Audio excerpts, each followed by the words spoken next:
Hello बच्चों।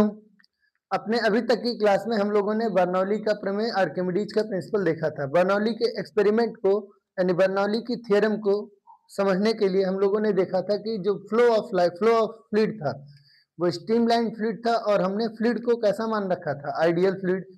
Ideal fluid यानी कि आदर्श तरल क्या होता है? आदर्श तरल एक ऐसा तरल है जिसमें कोई भी फ्लूइड की विस्कोसिटी जीरो होती है और उसकी जो डेंसिटी होती है वो क्या होती है? कांस्टेंट होती है, यानी कि वो इनकम्प्रेसिबल फ्लूइड होती है, यानी कि उसे असंपीड्य रहता है, उसे संपीड़ित नहीं किया जा सकता है। ठीक है ना। अब हर फ्लूइड तो आइडियल हो नहीं सकता।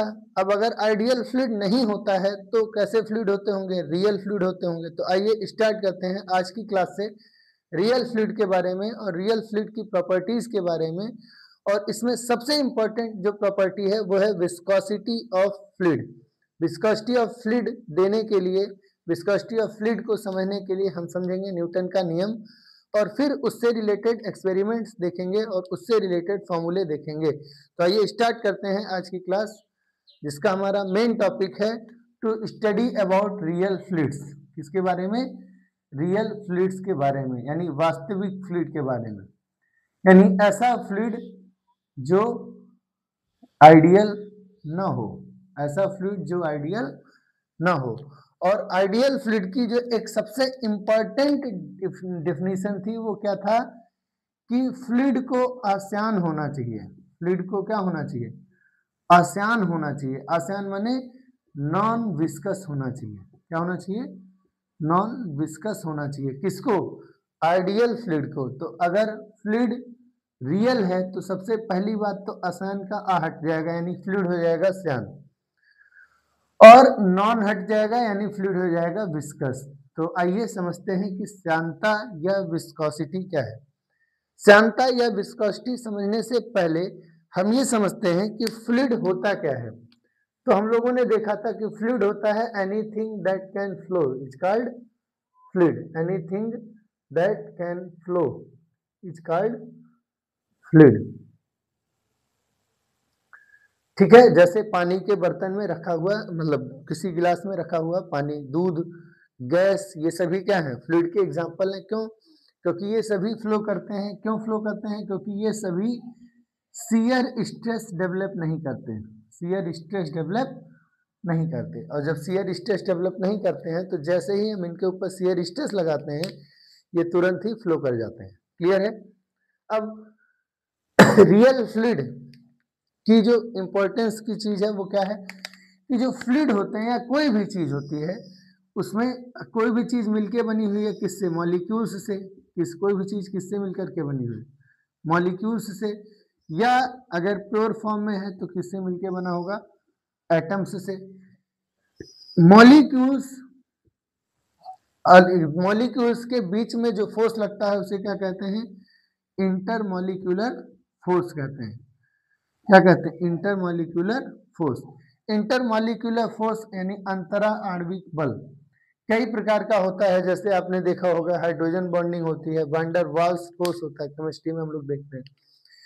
फिजिक्स में हम इंटरमॉलिक्यूलर फोर्सेस को सिर्फ दो कैटेगरी में डिवाइड करते हैं। कौन कौन सा?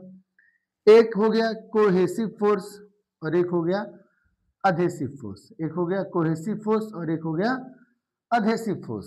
कोहेसिव माने को माने साथ साथ, को माने साथ साथ, साथ को हिंदी में लिखेंगे सा से तो इसे कहेंगे ससंजक बल। क्या कहेंगे? ससंजक बल। और अधेसिव को लिखते हैं ए से, ए को हिंदी में कहते हैं आ, तो इसे कहेंगे असंजक बल। याद हो गया? ससंजक माने साथ और असंजक माने जो साथ ना हो, यानी समान प्रकृति के या समान पदार्थ के अणुओं के बीच में लगने वाले बल को क्या कहते हैं? ससंजक बल कहते हैं। समान पदार्थ के अणुओं के बीच लगने वाले बल को क्या कहते हैं? कि अणुओं के बीच लगने वाले बल को क्या कहते हैं? ससंजक बल। यानी cohesive force is the force between the molecules of same substance. एक ही सब्सटेंस के मॉलिक्यूल्स के बीच लगने वाले इंटरमॉलिक्यूलर फोर्स को क्या कहेंगे? Cohesive force. और डिफरेंट मॉलिक्यूल्स यानी डिफरेंट पदार्थों के यानी अलग अलग पदार्थों के, भिन्न पदार्थों के यानी डिफरेंट पदार्थों के, भिन्न पदार्थों के अणुओं के बीच लगने वाले बल को क्या कहते हैं? ससंजक बल। अणुओं के बीच लगने वाले बल को क्या कहते हैं? ससंजक बल, सॉरी असंजक बल। यानी डिफरेंट सब्सटेंस के इंटरमॉलिक्यूल्स के बीच लगने वाला इंटरमॉलिक्यूलर फोर्स क्या कहलाता है? Adhesive force. अब इसका एग्जांपल, तो अगर वाटर और वाटर के मॉलिक्यूल हैं तो आपस में कौन से फोर्स से बंधे होंगे? कोहेसिव फोर्स से। मरकरी के बीच में कौन सा फोर्स लगेगा? कौन सा फोर्स लगेगा? कोहेसिव फोर्स लगेगा। ठीक, क्लियर है? इंक के मॉलिक्यूल्स के साथ कौन सा फोर्स लगेगा? कोहेसिव फोर्स लगेगा। ठीक, क्योंकि सेम नेचर के मॉलिक्यूल हैं। और एग्जांपल ले लो मिल्क के पार्टिकल, तो मिल्क क्योंकि मिक्सचर है छोड़ देते हैं, कोई ऐसा जो सॉलिड हो, जैसे मान लीजिए सोडियम है। अब ये मॉलिक्यूलर नहीं है बल्कि कैसा है? एटॉमिक कंडीशन में, तो इसके मॉलिक्यूल्स के बीच में या इसके एटम्स के बीच में लगने वाला फोर्स भी हमारा क्या होगा? कोहेसिव। ठीक, और अधेसिव का नेचर का लेना हो तो नेचर ऑफ द सब्सटेंस यानी मटेरियल क्या होना चाहिए? अलग अलग। जैसे वाटर और ग्लास के बीच में लगने वाला फोर्स कौन सा होगा? Adhesive force. वाटर और ग्लास, जैसे पानी में ग्लास में पानी रखते हैं तो वाटर और ग्लास के मॉलिक्यूल्स के बीच में कौन सा फोर्स लगेगा? ठीक, ये इंक और ये व्हाइट बोर्ड यानी इंक और व्हाइट बोर्ड के बीच में लगने वाला फोर्स, उसके मॉलिक्यूल्स के बीच में लगने वाला फोर्स कौन सा होगा? Adhesive force. हमारे फोटो, जब हम किसी चीज पर फोटो चिपकाते हैं, फोटो, और जिस चीज से चिपकाते हैं उसे क्या कहते हैं? गम वाला गम नहीं, गमे आशिकी वाला गम नहीं, गम मतलब अधेसिव, उसको क्या कहते हैं? अधेसिव। तो फोटो और गम के बीच में जो लगने वाला फोर्स है वो कौन सा फोर्स होगा? अधेसिव फोर्स होगा। अब इस अधेसिव और कोहेसिव फोर्सेस की कहानी भी बहुत जबरदस्त है। अधेसिव फोर्सेस अगर ज्यादा हो गए तो दो चीजें आपस में चिपकेंगी, और अगर कोहेसिव फोर्सेस ज्यादा हैं तो दो चीजें आपस में नहीं चिपकेंगी। इसका सबसे अच्छा एग्जांपल है कि जो वाटर होता है वो ग्लास के सरफेस को क्या करता है? भिगाता है, वेट करता है। ऐसा इसलिए क्योंकि ग्लास और वाटर के जो मॉलिक्यूल हैं उनके बीच जो फोर्स ऑफ अधेशन है वो बहुत स्ट्रांग होता है। ठीक, इसलिए वाटर के कोहेसिव फोर्स के कंपैरिजन में वाटर और ग्लास का अधेसिव फोर्स ज्यादा होता है। इस वजह से ग्लास जो है वाटर जो है वो ग्लास के सरफेस को क्या करता है? भिगाता है, वेट करता है। ठीक है, जबकि मरकरी यानी Hg यानी पारा ग्लास के सरफेस को वेट नहीं करता है। इसका मतलब है कि जो मरकरी के मॉलिक्यूल हैं उनके बीच आपस में कोहेसिव फोर्स इतना ज्यादा है कि वो ग्लास के मॉलिक्यूल्स के साथ कोई भी इंटरेक्शन करना पसंद करते ही नहीं है, आपस में ही खुश हैं, किसी और के साथ कंबाइन ही नहीं हो रहा। इसलिए ग्लास के सरफेस को मरकरी कभी भी वेट नहीं करता है। आपने देखा होगा अरबी का पत्ता जो पकौड़ी खाते हैं, अरबी का पत्ता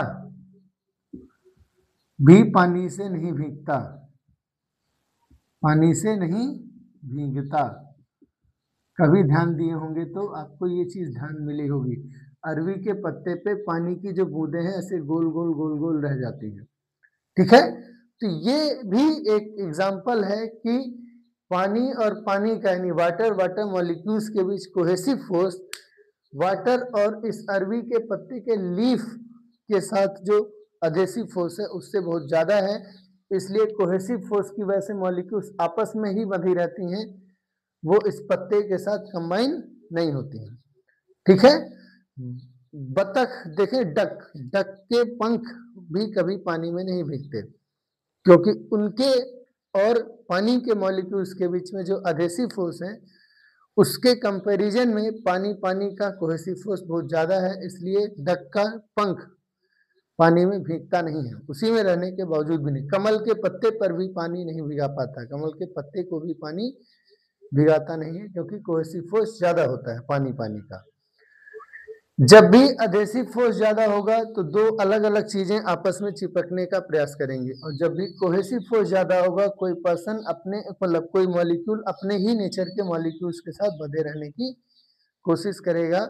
इसको एक तरीके से ऐसे समझिए कि कुछ लोग ऐसे होते हैं जो इंटरपर्सन जो दूसरे लोगों के साथ जल्दी मिल जाते हैं, यानी अधेसिव नेचर के होते हैं, और कुछ लोग दूसरे लोगों के साथ आसानी से नहीं मिलते हैं, यानी कोहेसिव नेचर के होते हैं, कि अपने में ही गढ़े मड़े रहते हैं, अपने में ही लिंक रहते हैं। तो आई होप कि कोहेसिव और अधेसिव का बेसिक कॉन्सेप्ट आपको क्लियर हो गया। डिफिनीशन मैंने पहले बता दिया, एग्जांपल्स बता दिया है, और कुछ उससे रिलेटेड एग्जांपल बता दिए। क्लियर है?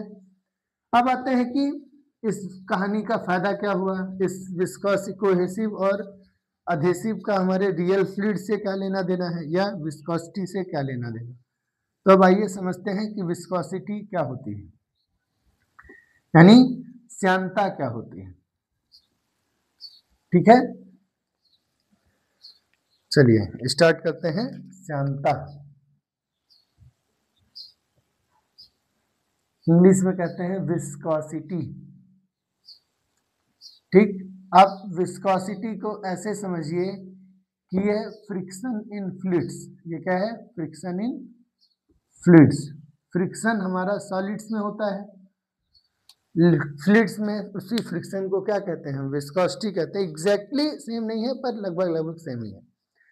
फ्रिक्शन, जैसे फ्रिक्शन का काम होता है कि वो relative motion between two surfaces को क्या करता है? अपोज करता है। एक्चुअली इंपेंडिंग रिलेटिव मोशन को अपोज करता है। जबकि विस्कोसिटी में जब दो लेयर एक दूसरे के फ्लूइड में जब दो लेयर एक दूसरे के ऊपर फ्लो करती हैं, तब विस्कोसिटी दोनों लेयर्स को क्या करता है? अपोज करता है। तो मान लीजिए कि ये कोई बर्तन है, जैसे सपोज करिए कि ये कोई नदी का सरफेस है, या और हल्के में चले तो मान लिए कि ये किसी नाली का सरफेस है, नीचे बॉटम। अब इसमें पानी फ्लो कर रहा है।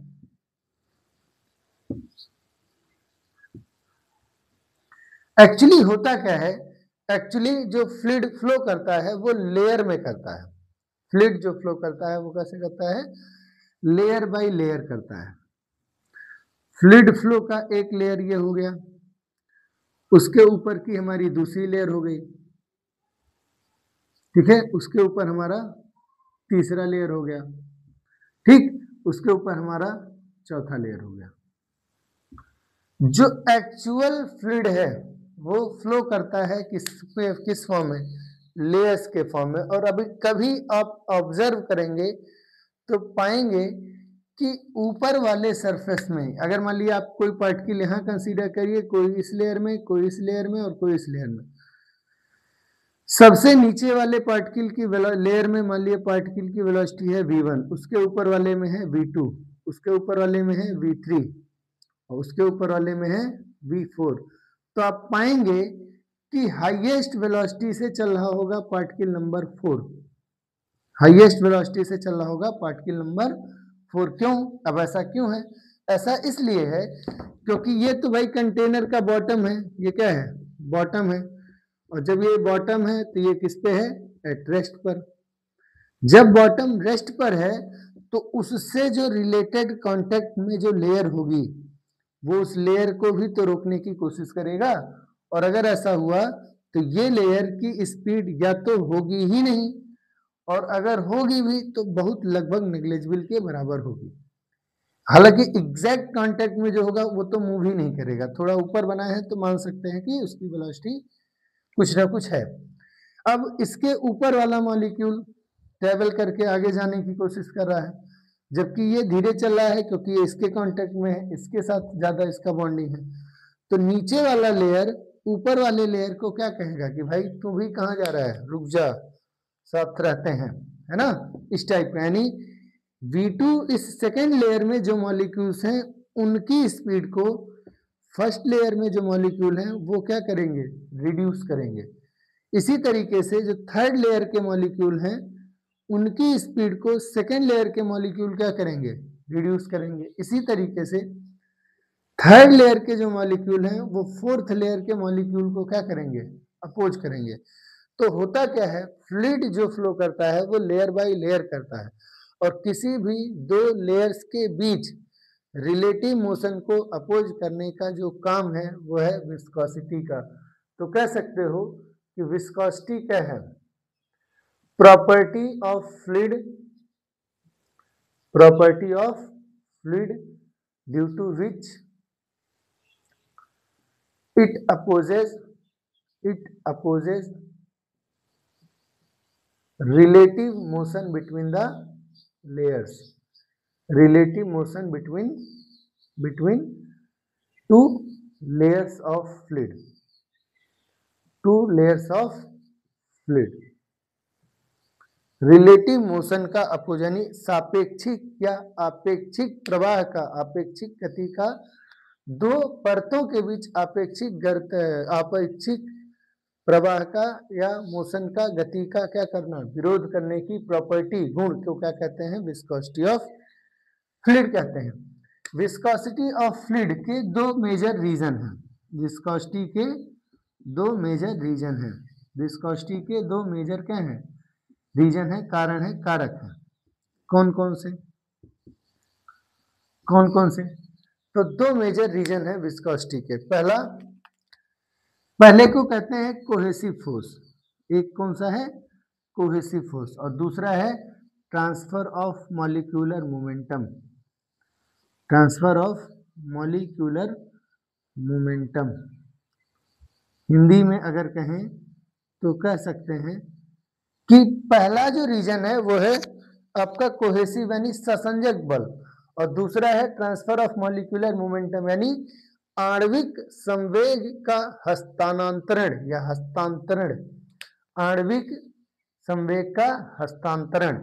तो दो तरह के कारण हैं विस्कोसिटी के। कैसे, देखिए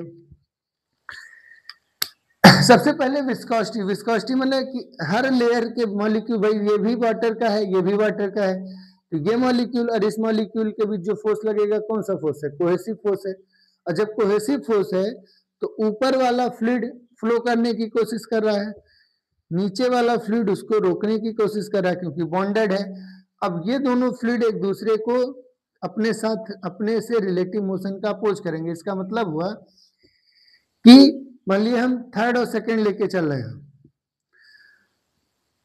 सेकंड कोशिश करेगा कि थर्ड ना जाए, और थर्ड कोशिश करेगा कि सेकंड रुके ना, वो भी जाए।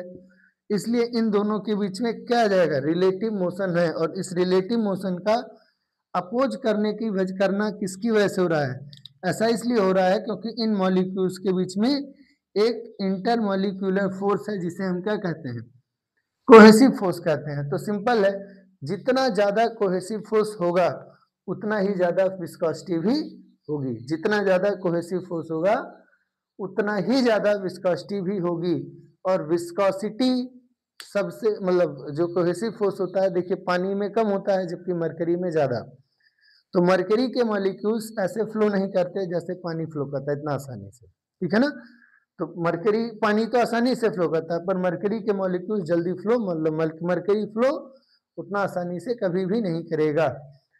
और दूसरा है ट्रांसफर ऑफ मॉलिक्यूलर मोमेंटम। तो सिंपल, इस परत में ढेर सारे मॉलिक्यूल्स हैं, ठीक, इस परत में भी ढेर सारे मॉलिक्यूल हैं। अब जब ये मॉलिक्यूल एक दूसरे के ऊपर फ्लो करेंगे तो आपस में कोलाइड करेंगे, है ना।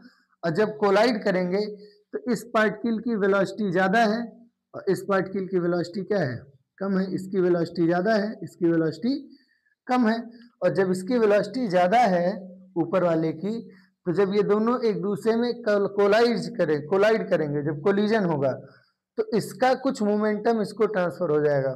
इसका मतलब इसकी स्पीड कुछ घटेगी और इसकी स्पीड कुछ बढ़ेगी। क्लियर है, यही है ट्रांसफर ऑफ मॉलिक्यूलर मोमेंटम। और जब ट्रांसफर ऑफ मॉलिक्यूलर मोमेंटम ज्यादा होगा तो विस्कोसिटी भी क्या होगी, ज्यादा होगी। यानी विस्कोसिटी दोनों के डायरेक्टली प्रोपोर्शनल होती है, यानी कोहेसिव फोर्स के भी डायरेक्टली प्रोपोर्शनल होती है और ट्रांसफर ऑफ मॉलिक्यूलर मोमेंटम के भी डायरेक्टली प्रोपोर्शनल होती है। पर होता क्या है कि कोहेसिव फोर्स वाला जो फैक्टर है वो लिक्विड में ज्यादा इंपॉर्टेंट है, कोहेसिव फोर्स वाला जो पैरामीटर है वो लिक्विड में ज्यादा इंपॉर्टेंट है, जबकि ट्रांसफर ऑफ मॉलिक्यूलर मोमेंटम का जो कॉन्सेप्ट है वो गैसेस में ज्यादा इंपॉर्टेंट है। ठीक, क्लियर है, बात समझ में आई? इससे क्या फायदा होगा? इससे फायदा ये होगा कि हम ये समझ पाएंगे कि विस्कोसिटी पर टेम्परेचर का क्या फर्क पड़ता है। अब देखिए, जब हम टेम्परेचर बढ़ाते हैं तो हर मॉलिक्यूल की एनर्जी बढ़ती है, चाहे वो गैस हो चाहे वो लिक्विड हो। लिक्विड्स में जब मॉलिक्यूल्स की एनर्जी बढ़ेगी तो मॉलिक्यूल्स तेजी से वाइब्रेट करेंगे, और जब तेजी से वाइब्रेट करेंगे तो उनके बीच जो ये इंटरमॉलिक्यूलर फोर्स था वो इंटरमॉलिक्यूलर फोर्स धीरे धीरे क्या होने लगेगा? वीक होने लगेगा। और लिक्विड के मॉलिक्यूल्स के बीच में जो फोर्स लग रहा था कौन सा था? Cohesive force. इसका अर्थ हुआ कि on increasing temperature the cohesive force gets reduced, और अगर कोहेसिव फोर्स घटेगा तो विस्कोसिटी क्या होगी? घटेगी। तो ध्यान रखिएगा, लिक्विड की viscosity on increasing temperature, on increasing temperature, on increasing temperature viscosity of liquids decrease, viscosity of liquids decreases। liquids की viscosity क्या होती है? घटती है। कब? जब हम टेम्परेचर को बढ़ाते हैं। क्यों? क्योंकि जब टेम्परेचर बढ़ाएंगे तो मॉलिक्यूल्स की काइनेटिक एनर्जी बढ़ेगी, और मॉलिक्यूल्स की काइनेटिक एनर्जी बढ़ेगी तो क्या होगा? मॉलिक्यूल्स की काइनेटिक एनर्जी बढ़ने से उनका वाइब्रेशन बढ़ेगा, और जब वाइब्रेशन बढ़ेगा तो इंटरमॉलिक्यूलर फोर्स अपने आप क्या होगा? वीक होगा, और जब इंटरमॉलिक्यूलर फोर्स वीक होगा तो कोहेसिव फोर्सेस कम होंगी, और कोहेसिव फोर्स का कम होने का मतलब है विस्कोसिटी का कम होना। क्लियर है? ये बात समझ में आई? जैसे घरों में जब किसी भाई के पास ज्यादा पैसा था, मतलब मैं अपनी बात नहीं कर रहा, जनरली किसी घर में जब किसी का बहुत ज्यादा पैसा तो क्या करता है? अपने घर के लोगों से बॉन्डिंग तोड़ के और सबसे पहला काम क्या करे? रोड पर आ जाएगा, मतलब रोड पर घर बनवाएगा, बड़ी सड़क के किनारे घर बनवाएगा। और वो एक्चुअली सड़क के किनारे घर नहीं बना, वो एक्चुअली रोड पर आ गए हैं, वो जिंदगी में रोड पर ही आते हैं। तो ध्यान रखिएगा, जब एनर्जी कम होगी तो कोहेसिव फोर्स ज्यादा होगा, और जब एनर्जी ज्यादा होगी तो कोहेसिव फोर्स कम होगा, और जब कोहेसिव फोर्स कम होगा तो विस्कोसिटी ज्यादा होगी। ठीक, सॉरी, विस्कोसिटी भी क्या होगी? कम होगी, और विस्कोसिटी कम होगी तो बह जाएंगे, खत्म हो जाएंगे, बह के चले जाएंगे कहीं, है ना? तो इस चीज को ध्यान रखिएगा, बड़ा इंपॉर्टेंट है कि टेम्परेचर बढ़ाने से किसकी विस्कोसिटी घटती है? तो भाई लिक्विड की घटती है। अब आइए कि what happens to the viscosity of gases on increasing the temperature. तो जब हम टेम्परेचर बढ़ाते हैं तो हर मॉलिक्यूल की एनर्जी बढ़ती है। जब हर मॉलिक्यूल की एनर्जी बढ़ती है तो उनका स्पीड बढ़ेगा, जब स्पीड बढ़ेगा तो मतलब तेजी से कोलाइड करेंगे, नंबर ऑफ कोलिजन बढ़ेगा, क्योंकि गैसेज में वैसे भी इंटरमॉलिक्यूलर फोर्सेस बहुत कम होते हैं, तो कोलिजन बढ़ेगा, और जब कोलिजन बढ़ेगा तो मोमेंटम का ट्रांसफर ज्यादा होगा, क्योंकि एक दो चीजें लड़ेंगी तो मोमेंटम ट्रांसफर होगा ही होगा, और जब ट्रांसफर ऑफ मोमेंटम ज्यादा होगा तो विस्कोसिटी ऑफ गैस भी क्या होगी?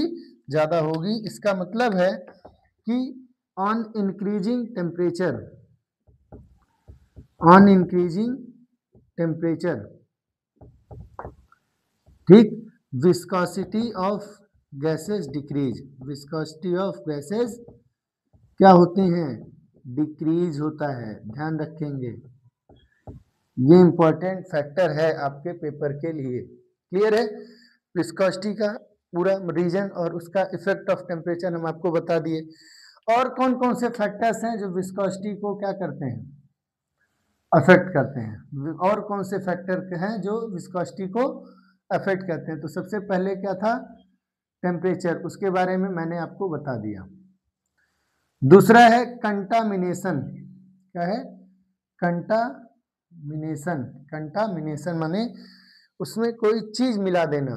अब कंटामिनेशन जो है वो दो तरीके के चीजों का हो सकता है, एक तो हो सकता है सॉल्यूबल का और एक हो सकता है इनसॉल्यूबल का। जब हम किसी भी लिक्विड में कोई चीज मिलाएंगे तो दो ही पॉसिबिलिटी है, या तो वो सॉल्यूबल होगा, घुल जाएगा, या तो इनसॉल्यूबल होगा। जैसे पानी में चीनी मिला दिए तो चीनी सॉल्यूबल है, जबकि पानी में रेत मिला दिए तो इनसॉल्युबल है।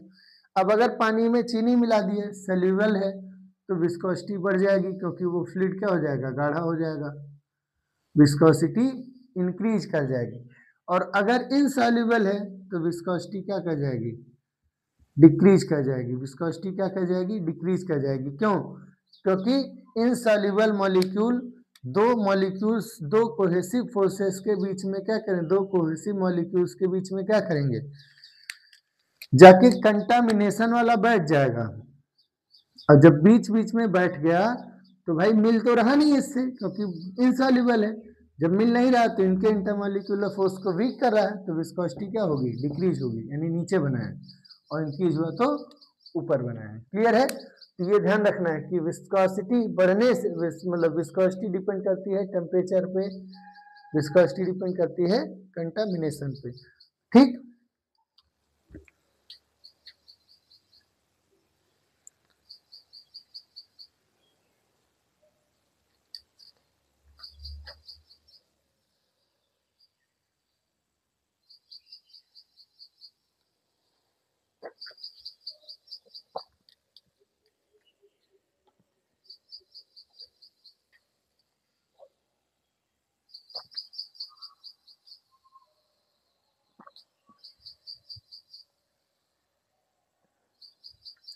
क्लियर है इतनी बात? और कौन से फैक्टर हैं? तो और फैक्टर हमारा है प्रेशर, यानी दाब। प्रेशर के बारे में क्या ध्यान रखिए कि अगर प्रेशर इंक्रीज होता है, अगर प्रेशर इंक्रीज होता है तो लिक्विड की विस्कोसिटी घटती है। प्रेशर बढ़ाने से लिक्विड की विस्कोसिटी घटती है, प्रेशर बढ़ाने से लिक्विड की विस्कोसिटी घटती है। अब ऐसा क्यों है? तो इसकी एक वजह ये है कि जो प्रेशर, जो लिक्विड होता है उसके मॉलिक्यूल बहुत नजदीक होते हैं, उनके बीच इंटरमॉलिक्यूलर फोर्सेस ज्यादा होते हैं। पर जब हम प्रेशर लगाते हैं लिक्विड के ऊपर, तो लिक्विड के ऊपर बहुत ज्यादा प्रेशर लगाने से मॉलिक्यूल्स और ज्यादा नजदीक हो जाते हैं, और जब मॉलिक्यूल्स बहुत नजदीक हो जाते हैं तो intermolecular force for very short range of distance, जब मॉलिक्यूल्स के बीच में डिस्टेंस बहुत कम होता है तो इंटरमॉलिक्यूलर फोर्स का नेचर अट्रैक्टिव से चेंज होकर के क्या हो जाता है, रिपल्सिव हो जाता है, और इसलिए लिक्विड की विस्कोसिटी प्रेशर बढ़ाने पे घटने लगेगा। इसकी वजह है कि अब इंटरमॉलिक्यूलर फोर्स जो है वो अट्रैक्टिव ना होके क्या हो गया है, रिपल्सिव हो गया। कहोगे सर ऐसे कैसे? ऐसा इसलिए क्योंकि जब मॉलिक्यूल एक दूसरे के थोड़े दूर दूर हैं तो ये रहा उनका न्यूक्लियस और ये रहे उनके इलेक्ट्रॉन के क्लाउड, तो आपस में इनके बीच में क्या है, अट्रैक्शन है। लेकिन जब ये बहुत नजदीक आ जाएंगे तो दो इलेक्ट्रॉन क्लाउड एक दूसरे को डिस्टर्ब करेंगे और उसकी वजह से क्या होगा, रिपल्सन होने लगेगा। तो ध्यान रखना है कि प्रेशर बढ़ाने से लिक्विड्स की वेलोसिटी क्या होती है, घटती है, जबकि प्रेशर बढ़ाने से गैसेस की विस्कोसिटी बढ़ती है। प्रेशर बढ़ाने से गैसेस की विस्कोसिटी बढ़ती है। क्लियर हुआ? बात समझ में आई? कोई प्रॉब्लम? ठीक। और है घनत्व, यानी घनत्व यानी कि डेंसिटी। और कौन सा फैक्टर हो सकता है, डेंसिटी, यानी हिंदी में क्या कहते हैं, घनत्व। तो घनत्व कैसे बिहेव करता है? ठीक, क्लियर है? घनत्व कैसे बिहेव करता है? तो सिंपल सी बात है, अगर लिक्विड का डेंसिटी ज्यादा है, जैसे एग्जांपल के लिए मरकरी, तो उसकी विस्कोसिटी ज्यादा है। जबकि अगर हम गैसेस के बारे में देखें तो डेंसिटी बढ़ने से गैसेस की विस्कोसिटी क्या होती है, घटती है।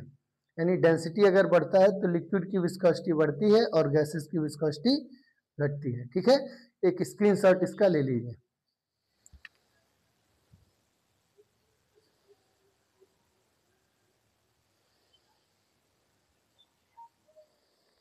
ठीक है, क्लियर है?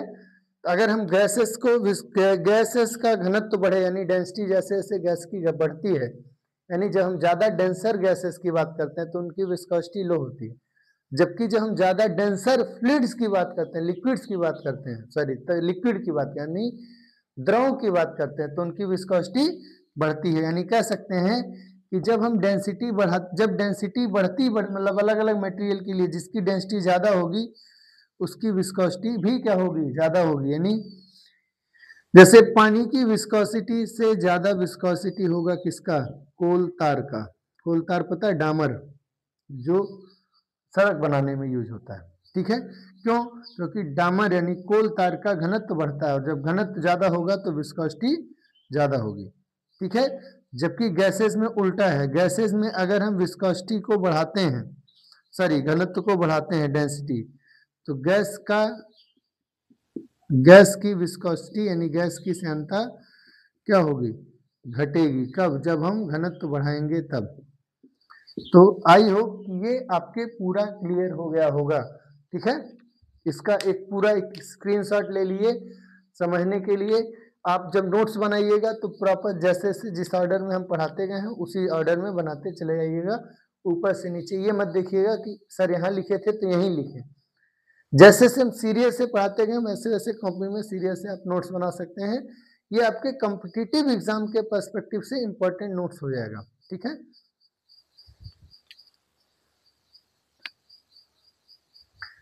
ठीक, तो आज की क्लास के लिए बस हम इतना ही करते हैं, इतना ही रखते हैं। और अब जब हम अपनी अगली क्लास लेंगे तो उसमें न्यूटन्स लॉ ऑफ विस्कोसिटी और स्टोक्स लॉ, विस्कोसिटी से रिलेटेड जो ड्रैग फोर्स का कॉन्सेप्ट है, इन दोनों का फॉर्मूला समझेंगे और प्रयास करेंगे कि साथ साथ उससे रिलेटेड न्यूमेरिकल भी हम आपको करा दें, ठीक है। तो आज के लिए क्लास में बस इतना ही।